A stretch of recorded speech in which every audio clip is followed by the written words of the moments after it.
sala vazia, com poucos estímulos visuais, e aí são disponibilizados instrumentos musicais nessa sala, de todos os tipos, de todas as formas, de todos os tamanhos e de todas as características rítmicas, melódicas, harmônicas. E a pessoa, quando chega, seja a criança, seja o adulto, fica livre para explorar as sonoridades desses instrumentos. Ou seja, o instrumento passa a ser o veículo principal, o recurso principal de comunicação e de expressão daquela pessoa. E aí surge uma pergunta: mas a pessoa pode falar durante o atendimento de musicoterapia? Sim, ela pode falar. Porém, o musicoterapeuta vai sempre tentar transformar a fala em música. Então, seja pelo timbre da fala da pessoa, seja pela melodia da fala da pessoa, seja pelo conteúdo da fala, ou seja, às vezes a pessoa comenta algo durante a sessão, o musicoterapeuta lembra de uma música que tem a ver com aquele conteúdo verbal e eu lembrei de uma música com isso que você me falou, posso cantar para você? E aí o musicoterapeuta vai lá com o seu instrumento e canta a música para a pessoa, e isso vai desencadear alguma coisa. A pessoa depois pode falar: realmente tem a ver com o que eu estou sentindo, ou não, ou me deu vontade de dançar enquanto você estava cantando, me deu vontade de tocar um instrumento, enfim. O que eu quero deixar claro é que as sessões elas acontecem de forma muito espontânea e livre.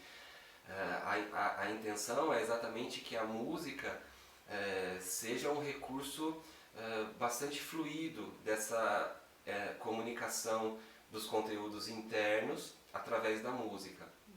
Ou seja, uma pessoa que chega com raiva durante a sessão e ela encontra lá um tambor gigantesco, ela pode pegar uma baqueta e socar aquele tambor com toda a força que ela tem.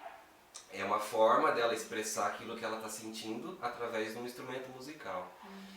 Uma pessoa que chega tranquila, de repente ela vai escolher lá um instrumento mais melódico, com um som mais suave, ou vai sentar, ficar em silêncio, ou seja, não tem uma regra.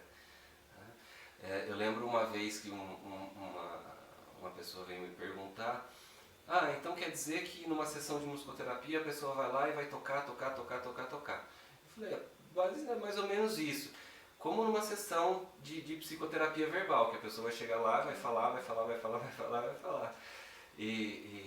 Então a gente faz essa analogia. Numa sessão de musicoterapia, a gente predominantemente busca a expressão legítima sonora daquelas pessoas, seja de um paciente individual, seja de um grupo de pessoas, e do musicoterapeuta também, que se comunica com o paciente através da música, né? Através do canto, da voz e dos sons que vão surgindo naquela determinada relação terapêutica.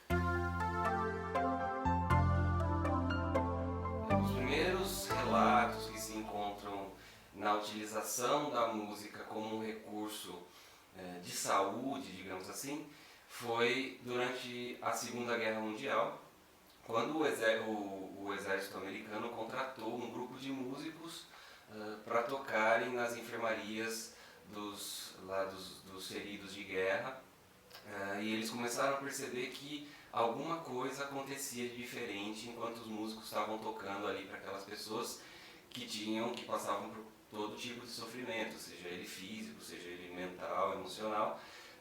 Eles percebiam que o semblante, a fisionomia das pessoas mudavam enquanto o grupo de músicos estavam ali se apresentando.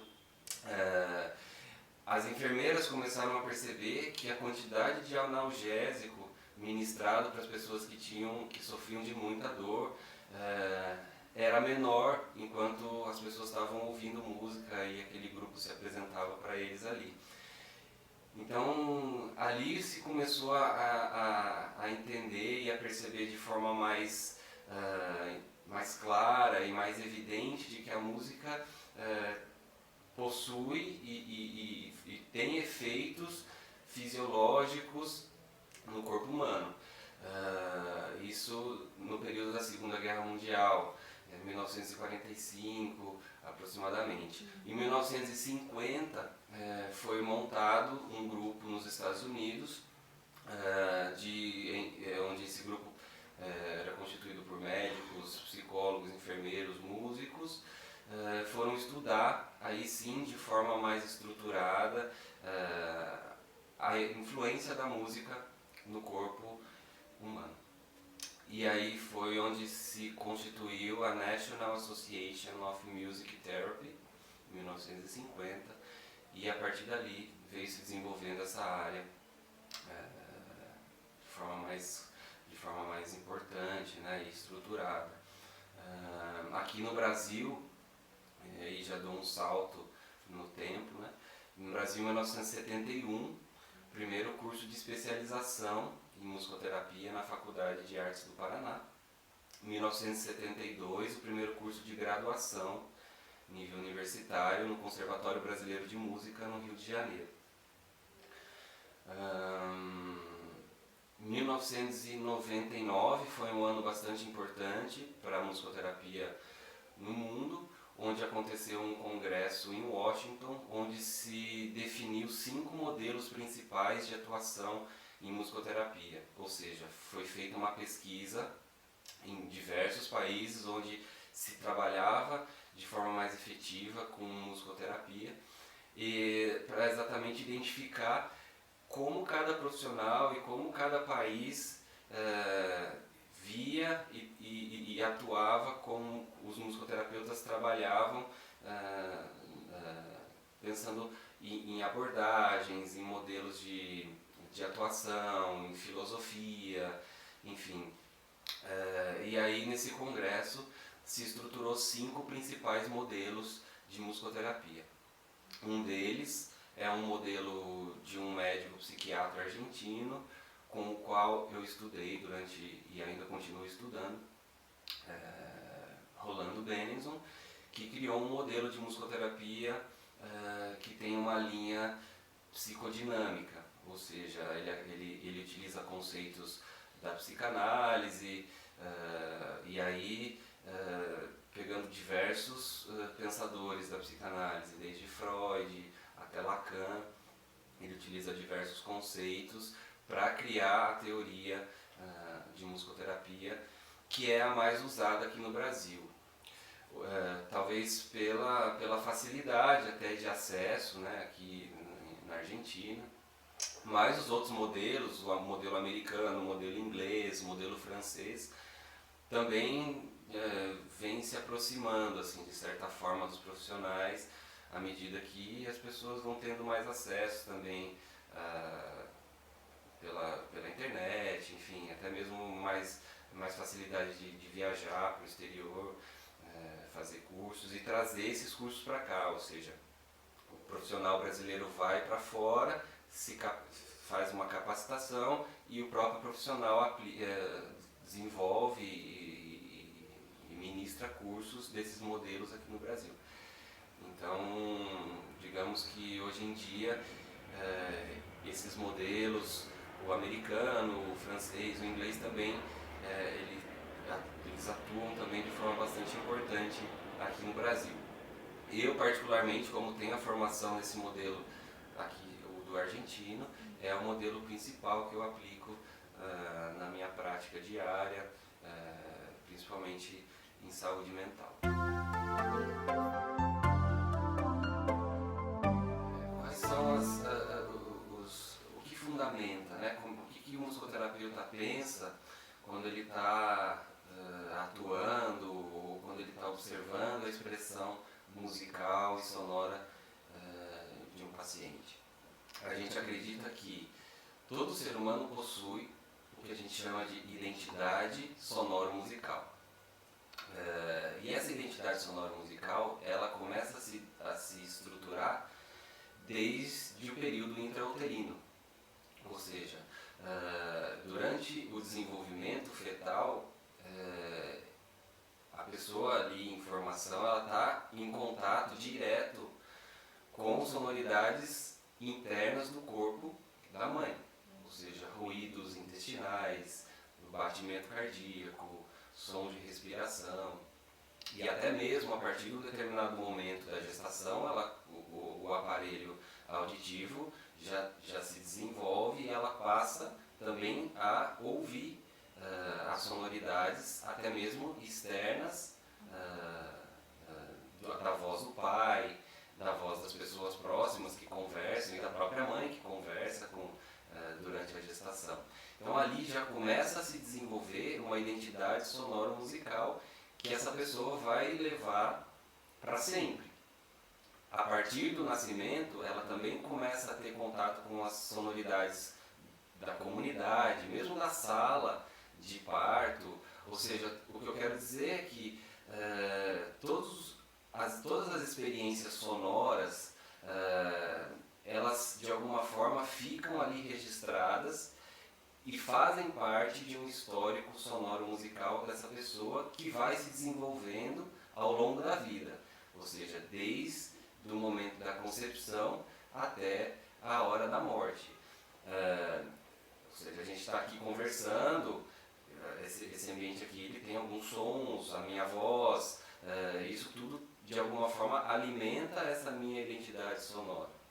Então, a gente pode pensar que as preferências musicais das pessoas, elas têm muito a ver com essas características e com essa identidade sonoro-musical que se constitui ao longo da vida. Claro que o contexto cultural, social dessa pessoa influencia também, digamos, na preferência musical da pessoa. Mas eu acredito que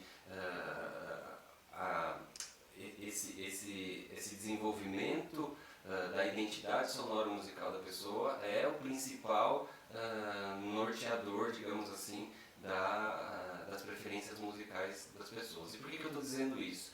Porque na sessão de musicoterapia são essas identidades sonoras que as pessoas vão expressar. Elas não têm como expressar outras coisas a não ser a sua própria identidade sonora. Então, se a gente pensar na estrutura mental, a gente acredita que essas identidades sonoro-musicais, de um período muito inicial de desenvolvimento, ou seja, uma criança de 1 ano, que ela tem contato ali com as músicas infantis, mas se eu perguntar, que música você lembra que você ouvia com 1 ano de idade? Dificilmente você vai conseguir me dizer. Mas essa memória musical e sonora, ela faz parte da sua identidade musical e está atualizada nesse momento que você está se expressando, nos instrumentos, com o corpo, com a voz. Então a gente pensa que inconscientemente a gente armazena toda a nossa história sonoro-musical, desde o período intrauterino até o momento atual. Então a gente acredita que o inconsciente, e aí a gente pega a descrição de inconsciente do Freud, né? E esse modelo de atuação que eu trabalho, ele pensa na estrutura mental, pensando no inconsciente, no pré-consciente e no consciente. O inconsciente tem um papel fundamental na minha leitura das expressões das pessoas, ou seja, eu acredito que toda a expressão sonoro-musical da pessoa durante a sessão de musicoterapia, ela é basicamente inconsciente, porque não passa pelo filtro dos nossos mecanismos de defesa. Porque quando eu falo, eu escondo muita coisa na minha fala. Agora, quando eu me expresso sem a minha fala, eu não tenho como esconder. Eu estou expressando exatamente o que está lá no meu inconsciente, e eu faço isso através da música. Então, é muito comum a gente observar nas sessões de musicoterapia pessoas que não têm nenhum tipo de conhecimento musical ou nenhum tipo de conhecimento sobre o que ela está fazendo ali, porque essa também é uma informação importante. O paciente ele não precisa saber música para passar numa sessão de musicoterapia, ele simplesmente vai lá com o seu corpo e com o seu desejo de estar ali. E é muito interessante como as pessoas espontaneamente pegam um tambor e começam a reproduzir um ritmo binário, que é um ritmo parecido com o batimento cardíaco, que tem a ver com as sonoridades intrauterinas. Então, é interessante observar o quão regressivo é uma sessão de musicoterapia, onde a pessoa consegue, através dos sons e da música, expressar sonoridades muito iniciais do seu desenvolvimento. Ou seja, o batimento cardíaco é uma identidade, um elemento das identidades sonoras musicais dos mais primitivos. Então olha que significativo uma pessoa que chega numa sessão e começa a reproduzir um som de batimento cardíaco. É uma sonoridade, ela não sabe que ela está expressando isso. Ela simplesmente está ali se expressando através do som e está expressando uma sonoridade muito regressiva. E isso tem um poder de acesso ao inconsciente muito importante e tem um efeito, digamos assim, muito potente no funcionamento mental da pessoa. Eu lembro que eu tive um caso de uma paciente que começou e ela tinha uma queixa de ansiedade e depressão. E ela me procurou, começou a fazer as sessões de musicoterapia e acho que em 1 mês, 2 meses, ela chegou um dia no consultório para mim e falou: eu estou me sentindo melhor, mas eu não sei porquê. E aí eu sei porquê. Essa melhora ela acontece inconscientemente, ou seja, essa expressão dos conteúdos inconscientes e que estavam ali reprimidos e que de alguma forma ela não conseguia elaborar de forma verbal, de forma consciente aquilo, através da expressão sonoro-musical, ela encontrou uma via de expressão daquilo que estava ali de alguma forma funcionando e causando ansiedade e tudo aquele sofrimento que ela estava passando na época. Então a gente pode dizer que a melhora da pessoa que busca o atendimento da musicoterapia, ela acontece imperceptivelmente, ou seja, por uma via inconsciente. Isso que é uma grande uma questão importante, né, no nosso trabalho. O quanto a expressão através da música, ela ultrapassa os nossos mecanismos de defesa. A gente não consegue mentir se expressando com o corpo. A gente não consegue mentir se expressando com a voz. Mentir, eu estou dizendo para dizer que a gente não consegue esconder o que é essencial. Talvez seja essa a fala. Então, quando eu estou ali, eu estou com o meu inconsciente completamente exposto em forma de sons e de música, sem a necessidade de ter que raciocinar sobre o que eu vou fazer, sobre o que eu vou falar. Claro, no início a pessoa pode se sentir um pouco inibida, né? Mas é muito rápido essa passagem da inibição para uma possibilidade de expressão muito legítima e espontânea. E isso o musicoterapeuta ajuda também nessa passagem dessa inibição inicial, que é uma pessoa que está ali com vários instrumentos musicais. Ela não... Bom, o que eu vou fazer com isso? Não sei muito. E aí o musicoterapeuta ajuda ela nessa transição. E o musicoterapeuta, na verdade, ele funciona mais como um facilitador da expressão sonoro-musical das pessoas. E isso acontece muito rapidamente porque o ser humano ele é musical. A música ela vem muito antes na história do desenvolvimento do ser humano, até mesmo antes da fala. A fala é algo muito recente na história, na evolução do ser humano. A música ela já é muito mais antiga.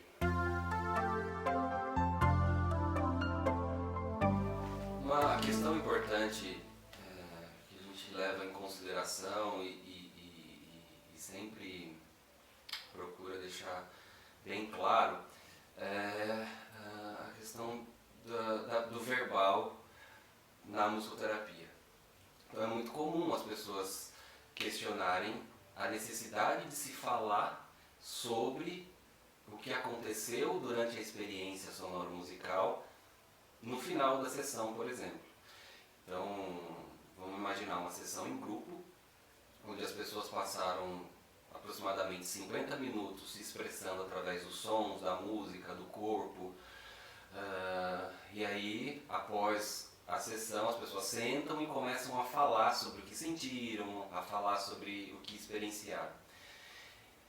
Esse modelo que eu atuo particularmente pensa que não existe essa necessidade da verbalização posterior à experiência sonoro-musical, uma vez que a experiência já foi e toda a efetividade da experiência sonoro-musical ela foi na própria experiência. E quando eu me disponho a falar sobre essa experiência, eu já estou falando em outro momento, e aí, como eu estou utilizando a minha verbalização, ou seja, o meu discurso verbal, eu já estou usando todos os meus mecanismos de defesa, já estou racionalizando sobre o que eu experienciei ali no grupo, na vivência sonoro-musical. Então, é preciso que se tenha claro que se existe essa verbalização após a sessão, é uma verbalização sobre outras coisas, não sobre a experiência em si. A experiência em si foi, aconteceu e passou. O que teve que acontecer, já aconteceu. A verbalização posterior tem a ver com outras questões das pessoas. Eu, particularmente, não faço essa verbalização posterior, a não ser que seja um pedido, uma demanda do grupo. Aí sim, nós sentamos e conversamos, e eu deixo muito claro que a gente está conversando sobre a experiência e não da experiência.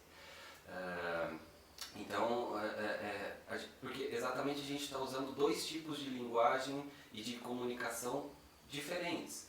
A comunicação sonoro-musical é o que a gente chama de comunicação analógica.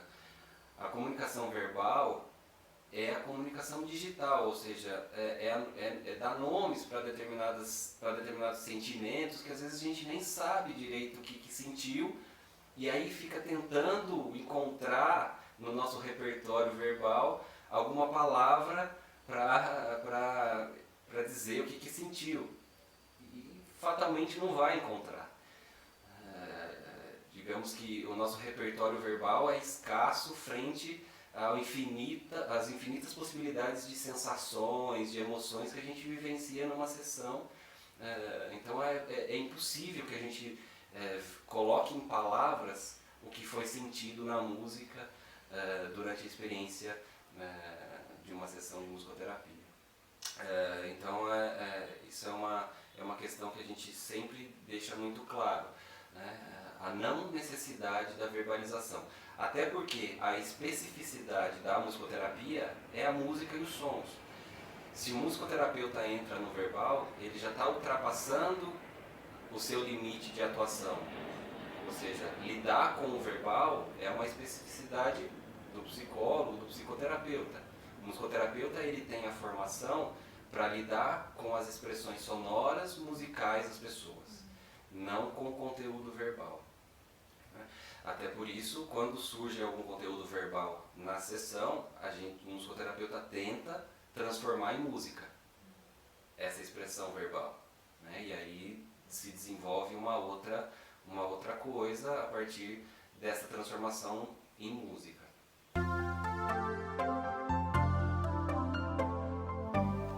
É claro que o diagnóstico ele deve ser levado em consideração.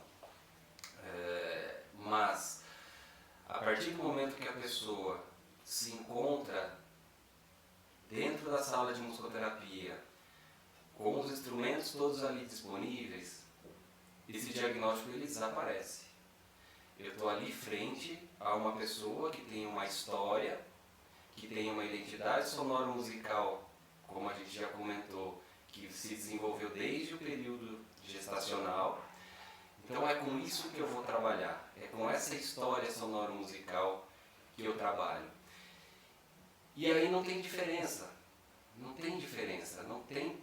o diagnóstico ali não faz diferença nenhuma. Claro que o profissional musicoterapeuta, ele deve saber, e a formação do musicoterapeuta, ela abarca toda a questão médica, a parte da psiquiatria, de saúde mental. Então, claro, quando você recebe uma pessoa com um diagnóstico de esquizofrenia, por exemplo, o musicoterapeuta tem ali todo o conhecimento para entender como é que se desenvolve toda essa questão. Mas na hora da sessão isso desaparece. O que está em jogo são as expressões das pessoas, que aí não faz diferença nenhuma se o diagnóstico é esquizofrenia, se é transtorno bipolar. Não. São as expressões musicais que estão ali. E é isso que se trabalha. E é interessante que as experiências que eu tive com pessoas em fase aguda de um determinado diagnóstico, quando entraram em contato com os sons e com a música, eram iguais a qualquer outra pessoa se expressando através da música. Ou seja, pega um instrumento, faz um ritmo, desenvolve uma melodia no xilofone, como qualquer outra pessoa.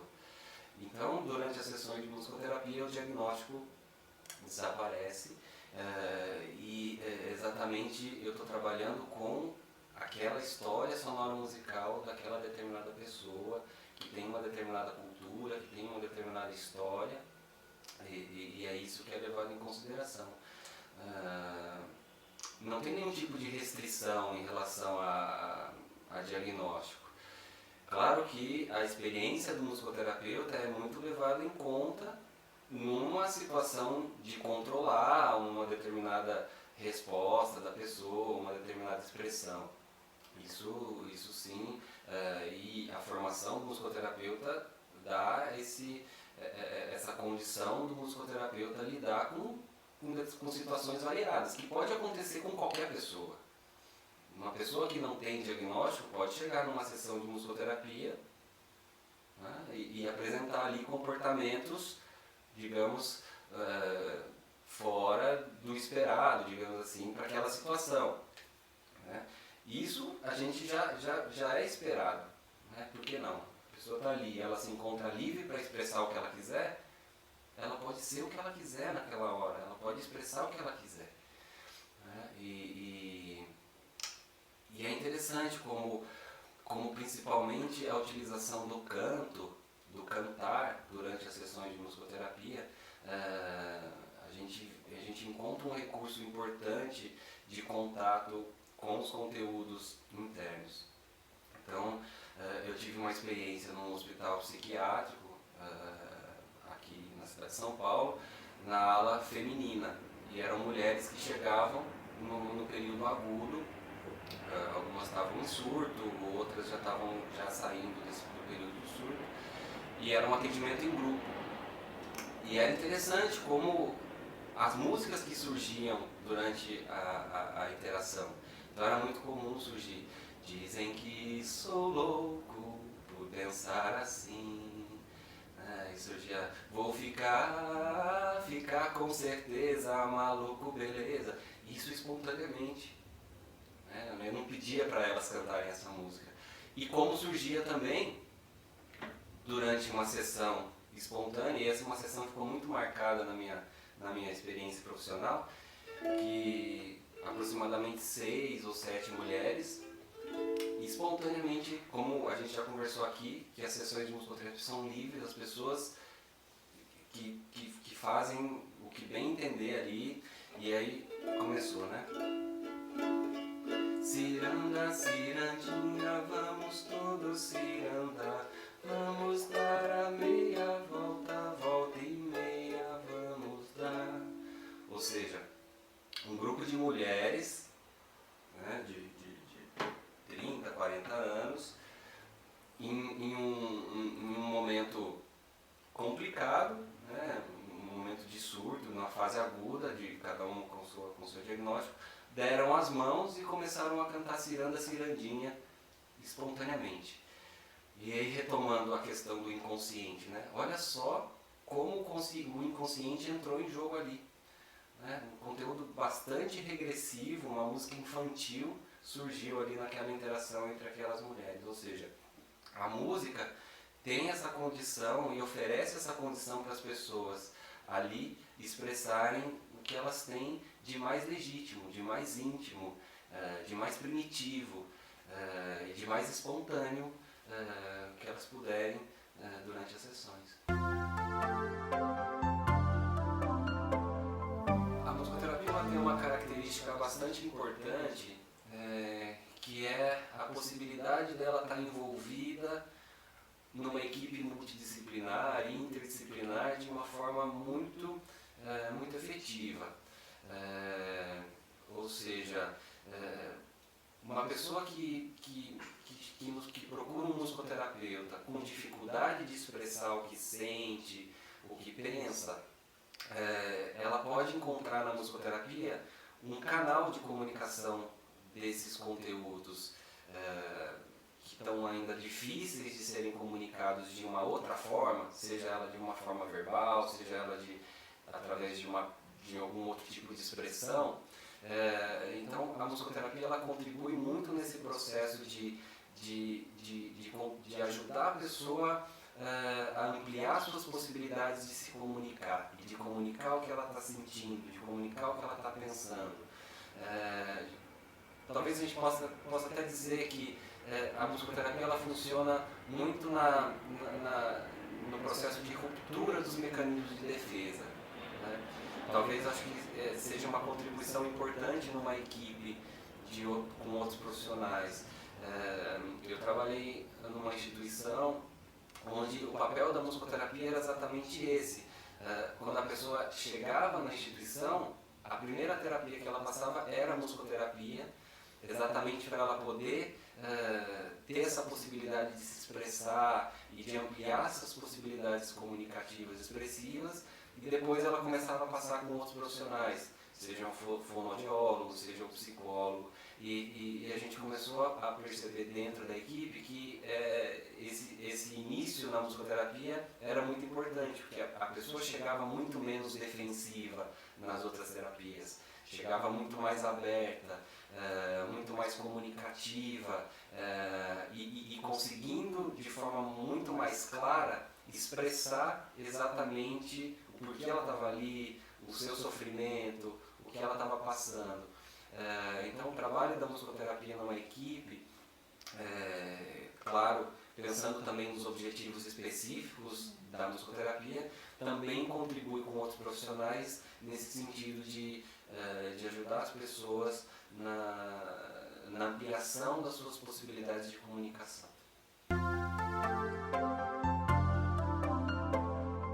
A pessoa quando procura um musicoterapeuta, e a pessoa que tem o desejo de passar pelo processo de musicoterapia, pelo tratamento de musicoterapia, ela não precisa saber tocar um instrumento musical, não precisa ter nenhum tipo de conhecimento musical.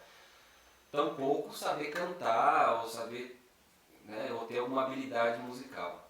Ela simplesmente precisa ter o desejo de vivenciar as sessões de musicoterapia. O musicoterapeuta tem a formação e tem as técnicas que vão ajudar a pessoa a se enquadrar nesse modelo, ou seja, num espaço onde se encontram instrumentos musicais e a pessoa vai se expressar através deles. É importante deixar claro que os instrumentos que são utilizados nas sessões são instrumentos muito simples e que qualquer pessoa pode extrair uma sonoridade desses instrumentos. Então são tambores, são chocalhos, são xilofones, que são aqueles instrumentos de tecla que se tocam com baquetas.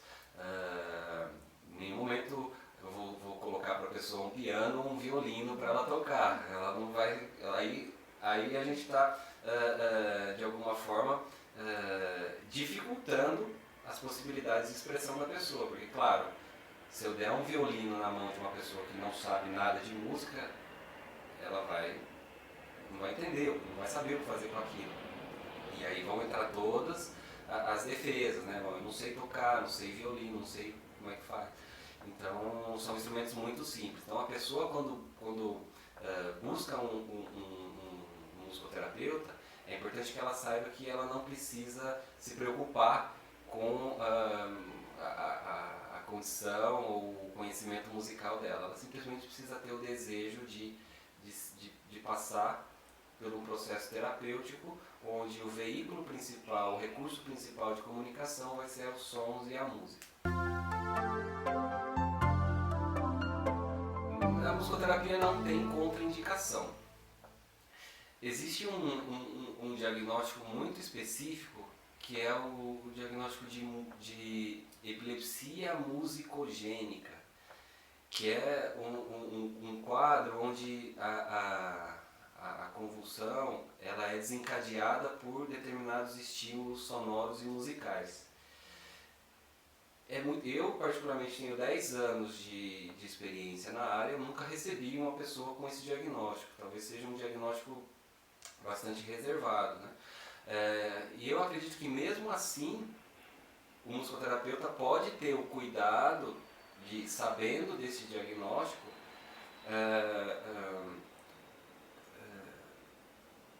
desenvolver e estruturar o seu atendimento no sentido de não contribuir para o desencadear dessa convulsão. Tirando esse diagnóstico, a gente trabalha desde gestantes até pessoas em cuidados paliativos, passando por pacientes em coma, por idosos com Alzheimer, Parkinson, por adolescentes, adultos com algum tipo de questão emocional, crianças com transtorno do espectro autista, que é a musicoterapia é muito procurada nesses casos. Então, mas claro, pensando que independente do diagnóstico que essa pessoa tenha, o que a gente vai pensar é na pessoa, no indivíduo, no ser humano, no sujeito que está ali se expressando. Então, desde a gestante até o idoso nos seus últimos momentos de vida. É muito interessante o trabalho de musicoterapia em cuidados paliativos, onde em alguns hospitais o musicoterapeuta é chamado exatamente na hora, no momento da pessoa falecer. Então, às vezes estão todos os familiares ali juntos e o musicoterapeuta está ali, e aí essa passagem é feita com música. E é muito interessante assim, quanto esse momento fica muito menos sofrido, é uma outra experiência de morte, né? Tanto para a pessoa quanto para os familiares.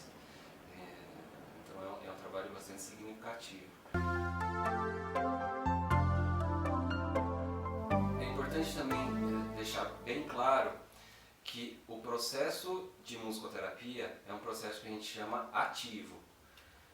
Existe o processo de musicoterapia receptiva, ou seja, onde o paciente vai ouvir música, é uma técnica predominantemente receptiva, mas aqui no Brasil, digamos que 90% da atuação do musicoterapeuta aqui no Brasil é uma atuação ativa, ou seja, a pessoa que buscou o tratamento e o musicoterapeuta, eles fazem música durante o atendimento.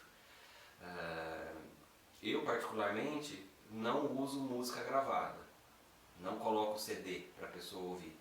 Eu canto com a pessoa, porque aí é a relação que se desenvolveu, a pessoa está ouvindo a minha voz, está ouvindo o meu timbre de voz, está ouvindo a minha forma de interpretar aquela música.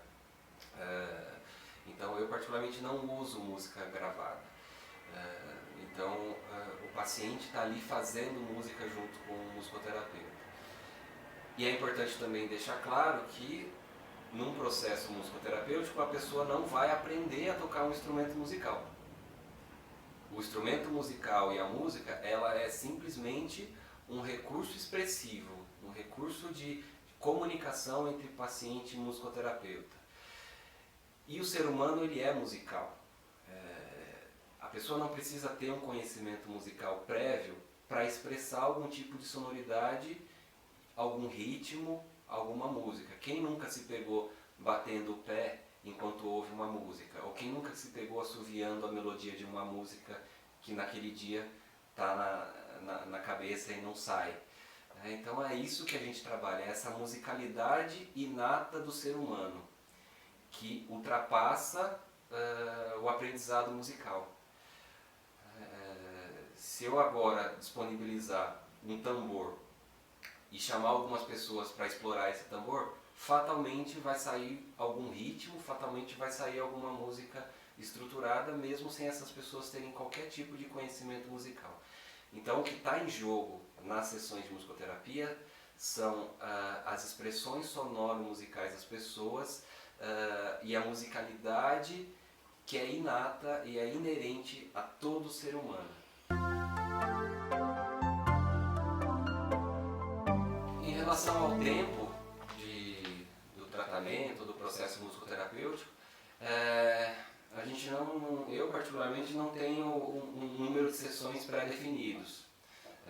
A pessoa inicia, no início eu converso com a pessoa, explico como é que vai ser todo o procedimento, e aí as sessões acontecem sem um número determinado de sessões. Bom, e quando que é uma pergunta muito frequente, né, nas minhas falas, e a alta? Quando é que o musicoterapeuta dá alta para a pessoa? O musicoterapeuta não dá alta para a pessoa. Quem dá alta é a própria pessoa, que vai me dizer que, bom, eu acho que eu cheguei num momento que para mim já está interessante, eu acho que eu já consegui aqui o que eu vim buscar. Cada pessoa vai ter um jeito de se dar alta, né, digamos assim. Eu lembro alguns professores que eu tive falavam, tem pessoa que vai por telefone, tem pessoas que mandam uma mensagem dizendo que não vem mais, e tem pessoas que conseguem fazer isso durante o processo terapêutico ali, frente a frente com o musicoterapeuta. Claro que o musicoterapeuta tem todo um raciocínio durante o processo musicoterapêutico e vai entendendo esse processo de desenvolvimento da pessoa e vai acompanhando esse processo, e quando essa pessoa chega nessa conclusão de que não quero vir mais, o musicoterapeuta consegue entender, é uma defesa, né? Ela está parando porque já não está dando conta mais de lidar com aquilo que está aparecendo durante as sessões. Ou não, ou realmente está saindo num momento onde ela conseguiu um equilíbrio, conseguiu ganhar o que ela queria, e realmente é um processo tranquilo. Então essa troca é feita entre as duas pessoas envolvidas, ou um grupo de pessoas envolvidas. Não tem um tempo pré-determinado. Bom, e é importante também que se deixe muito claro que a gente só pode chamar de musicoterapia um processo onde esteja envolvido a figura de um musicoterapeuta, que é exatamente o profissional capacitado para entender todo o processo de expressão sonoro-musical da pessoa e conduzir os atendimentos. Claro que, digamos que o protagonista das sessões é sempre o paciente. O musicoterapeuta, ele vai conduzindo, dando apoio para as expressões do paciente, vai se comunicando com a pessoa, mas quem é o protagonista das expressões é o paciente. Mas claro que a presença de um musicoterapeuta ali é de fundamental importância, porque é justamente ele que vai observar, que vai conduzir o caminho daquelas expressões. Claro que sempre pensando nas expressões da pessoa. Esse conduzir não é um conduzir no sentido de agora vamos fazer esse determinado ritmo. Não. A pessoa começa a se expressar e o musicoterapeuta vai caminhando junto com a pessoa nesse caminho sonoro musical que ela mesma vai trilhando durante os atendimentos. Então, a gente só pode dizer que é musicoterapia quando existe a presença de um musicoterapeuta formado, ou seja, com a capacitação adequada, seja ela uma graduação ou seja uma especialização. Então é muito importante quando a pessoa for procurar um musicoterapeuta que veja qual é a formação desse profissional. Se ele cursou uma faculdade que é reconhecida pelo MEC, enfim, como qualquer outro profissional, né? A gente busca sempre as referências desse profissional. E para o musicoterapeuta talvez um pouco mais do que os outros, porque é importante ter a formação em musicoterapia, seja graduação, seja pós-graduação. Um outro aspecto importante e que na musicoterapia é fundamental é o que a gente chama de princípio de ISO. O que é o princípio de ISO? Ele tem uma definição que é a seguinte: o tempo musical do musicoterapeuta deve estar em ressonância com o tempo mental do paciente. E aí eu dou 2 exemplos dessa definição. Uma pessoa que chega no consultório deprimida, provavelmente ela vai cantar ou tocar algo de acordo com aquele estado emocional dela. Ou seja, pode cantar uma música mais triste, uma música mais introspectiva. O musicoterapeuta, como quer se comunicar com a pessoa, ele vai acompanhar essa expressão da pessoa e de alguma maneira, ou cantando junto, ou acompanhando esse canto com um instrumento musical, vai acolher essa expressão da pessoa. Porque a intenção do musicoterapeuta é comunicar. Porque existe um pensamento de que eu estou triste e eu quero eu quero eliminar essa tristeza desse meu momento, então vamos lá, vamos cantar uma música alegre que eu te tiro desse estado emocional. E isso não funciona, né? Então o musicoterapeuta começa acompanhando essa canção triste que a pessoa traz, e se tiver que se transformar ao longo da sessão, isso vai se transformar em uma outra coisa. Se não tiver que se transformar, também tudo bem. Talvez a gente fique uma sessão toda cantando músicas que tenham a ver com aquela sensação e aquele sentimento de tristeza que a pessoa está vivenciando naquele dia. Ótimo, a gente vai acompanhar essa pessoa nesse momento. Então é importante ficar claro que não é papel do musicoterapeuta mudar o estado emocional da pessoa bruscamente através da música, mas sim acompanhar a transformação desse estado emocional ao longo da sessão. E onde a gente vai chegar, ninguém sabe, né?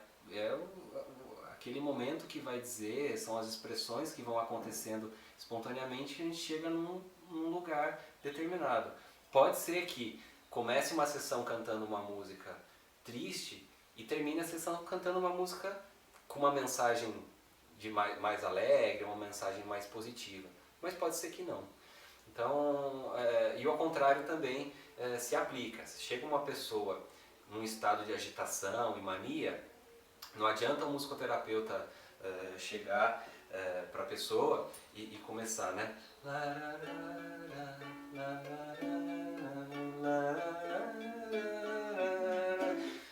Fatalmente essa pessoa vai pegar uma baqueta, ela vai golpear o musicoterapeuta. Que isso, né? Eu não estou assim.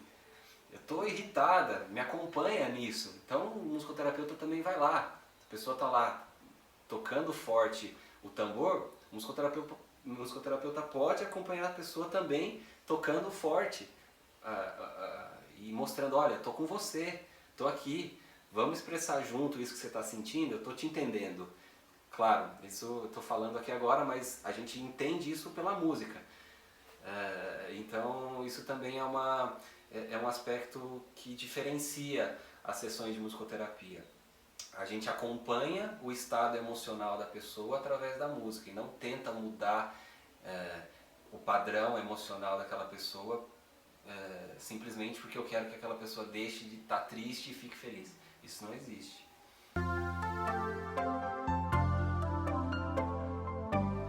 Em relação ao canto, ele é muito utilizado nas sessões de musicoterapia. Porém, no início de um trabalho, as pessoas se sentem um pouco inibidas em cantar. E isso a gente pode pensar que é natural, que o cantar, mais do que se expressar num instrumento musical, é como a pessoa praticamente se desnuda ali. É ela, é o timbre de voz dela, é a desafinação dela ou é a afinação dela. Isso pouco importa para o musicoterapeuta. Ao longo do trabalho, e à medida em que a pessoa se sente mais segura ali naquele ambiente, se sente mais confiante na relação com o musicoterapeuta, ela começa então a soltar as primeiras melodias, as primeiras músicas através do canto. E isso o musicoterapeuta vê como uma evolução do processo. Ou seja, uma pessoa que chega e com mais reprimida, ainda sem tanta liberdade para se expressar, a partir do momento que ela começa a cantar, pra gente é uma grande coisa, porque essa pessoa está colocando para fora algo que é somente dela. Ela deixa de utilizar tanto os instrumentos musicais que, digamos que é uma extensão do corpo dela, para ela se expressar, e passa a usar o próprio corpo, a própria voz. Então, quando o canto aparece nas sessões, digamos que é um momento bastante importante e significativo, onde realmente ali o trabalho está acontecendo com uma efetividade muito profunda e a pessoa se sente muito segura a se expor nesse nível. Que a gente pensa, cantar é uma besteira, qualquer um canta, qualquer coisa, não. Mas num ambiente terapêutico, num set terapêutico onde você está ali com um propósito, né, de resolver questões, de se conhecer, o canto é algo muito potente.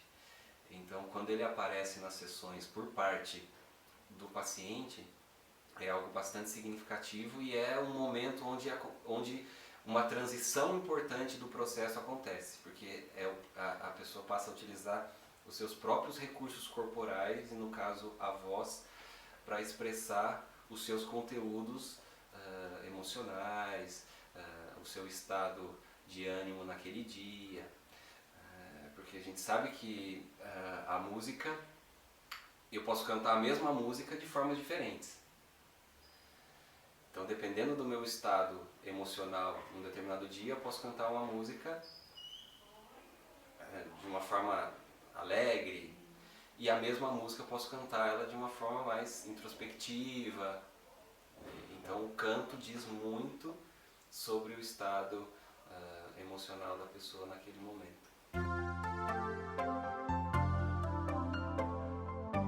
Às vezes, a mesma música tocada de formas diferentes ou cantada de formas diferentes, ela tem um sentido completamente oposto.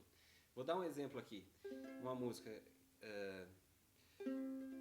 se tocada dessa forma.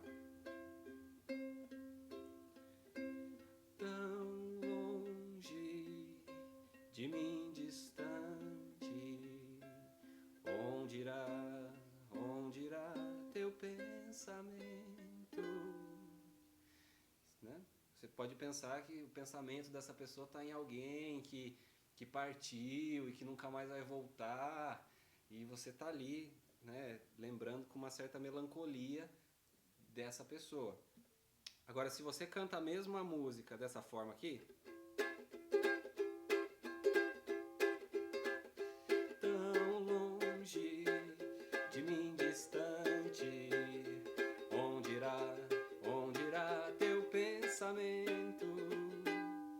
já muda completamente o sentido. Eu, pensando agora aqui, pensar, é uma pessoa que eu tô com saudade, mas sei lá, na semana que vem eu vou encontrar com ela e a gente vai se encontrar, vai se abraçar, vai ficar tudo certo. Né? Então a música tem essa possibilidade também de a mesma música tocada de formas diferentes é, terem sentidos distintos. E é exatamente essa a vantagem do musicoterapeuta quando ele trabalha sem a música gravada. Porque o CD, quando você coloca um CD, a música é aquela, você não consegue mudar o jeito e a forma de execução, ela é aquilo ali, é fechado. Agora, já quando você está cantando com o seu paciente, pode acontecer exatamente isso que eu mostrei aqui. Você cantar a mesma música de um jeito que totalmente diferente.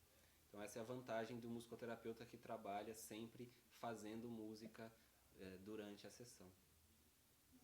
Vamos cantar mais uma só pra gente encerrar. Mais uma? Que difícil. Uma música de encerramento. Eu posso cantar uma música que é porque eu não sei cantar direito essa música, mas também pouco importa, porque como a gente já falou aqui, a pessoa quando procura a musicoterapia, pouco importa se ela canta afinada ou não. E isso se aplica para o musicoterapeuta também, porque às vezes vai ter música que o musicoterapeuta vai tentar ali cantar na hora. Então tem uma música que eu vim ouvindo, vindo pra cá, que é assim, eu vou cantar uma diferente do jeito que ela é pelo tom da minha voz, né? Que é assim, sobe, sobe sem medo, não tem apego de nada. Veja se mais vontade, sim mais razão. Seja, mas não tão certo. Não seja esperto por nada. Veja, sim mais vontade,